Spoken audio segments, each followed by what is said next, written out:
In this video, I'll show you the bigger and realistic explosion mod for GTA 4, which enhances explosion effects to look more powerful, realistic, and distract you.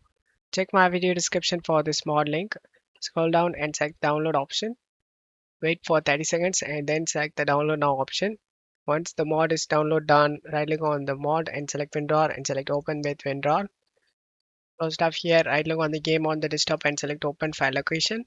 Before doing this mod, backup your GTA 4 game folder, copy and paste it in same location. Rename it as backup. Once you're done, open the GTA 4 folder, open common, data, effects, drag and drop this explosion effects and replace the file the destination. Close tab here and launch the game. I will add a before and after comparison. You can able to see how much difference the explosion or. I hope this video helped you. If the video helped you, don't forget to leave a like and subscribe. Thank you.